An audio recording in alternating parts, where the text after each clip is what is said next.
আসসালামু আলাইকুম, সবাই কেমন আছেন? অনেক আপুরা জানতে চাইছে যে আপু তোমার বাড়ি তো নোয়াখালী, তোমাদের ওইদিকে কি অবস্থা? আপু আমাদের এদিকে অবস্থা খুবই খারাপ। ফেনীতে যেমন অবস্থা খারাপ ছিল, কিন্তু আজকে ইদানিং 2-3 দিন আমাদের এদিকের অবস্থা খারাপ। জানি না, হয়তো ওই দিক থেকে এদিকে ফানি চাপ দিছে, এই জন্য ফানি কিন্তু অটোমেটিক বাড়তেছে। বিশেষ করে বেগমগঞ্জ, সেনবাগ, মাইজদির ওইদিকে লক্ষ্মীপুরের অবস্থা খুবই খারাপ।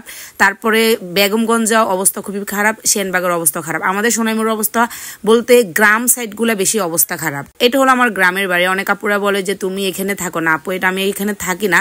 এখানে আমি ছোটবেলায়, এখানে আমার শৈশব এখানে, আমার সব এখানে। আমি মাঝে মাঝে আসি, বাট দেখতে আসছি। আমাদের এখানে এসে দেখি অবস্থা খুবই খারাপ। সবার ঘরের ভিতরে পানি ঢুকে গেছে, অবস্থা একদম করুণ এক অবস্থা। যাদের একটু নিচে ছিল, তাদের নতুন বাড়ি, তাদের তো একদম পানির নিচে ডুবে গেছে। আজকে 2-3 দিনে, এই ভিডিওটা আজকে 3-4 দিন আগের ভিডিও, বাট আজকে 2-3 দিনে কিন্তু ইদানিং খুবই বৃষ্টি হচ্ছে, যার কারণে পানির অবস্থা আরো বেশি খারাপ। আমাদের এইদিকে সবাই মাছ ধরতেছে, বাট আমি নিজে অবাক হয়ে যাচ্ছি। কারো পৌষ মাস, কারো সর্বনাশ, এটা আর কি। এই যে আমাদের যারা ফজেট গুলা অথবা যাদের পুকুর গুলা, ওইখানে অনেক মাছ বের হয়ে গেছে, যার কারণে সবাই মাছ ধরতেছে। আর সস্তা অনেক মাছ কিন্তু বিক্রি করা হচ্ছে, ওখান থেকে আমরাও কিছু মাছ সংগ্রহ করলাম। এটা হলো আমাদের বাজার।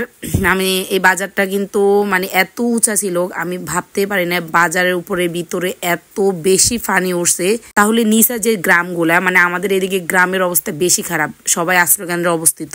আমি সকলের উদ্দেশ্যে বলবো, আমাদের নোয়াখালীর দিকে আপনারা একটু চোখ দেন। বিশেষ করে গ্রাম অঞ্চলের মানুষগুলা খুবই অসহায় আছে। আমরা যারা সদরে আছে, আমাদের অবস্থা একটু ভালো হলেও হয়তো বা এইভাবে বৃষ্টি হলে আমাদের বাসায় পানি উঠবে।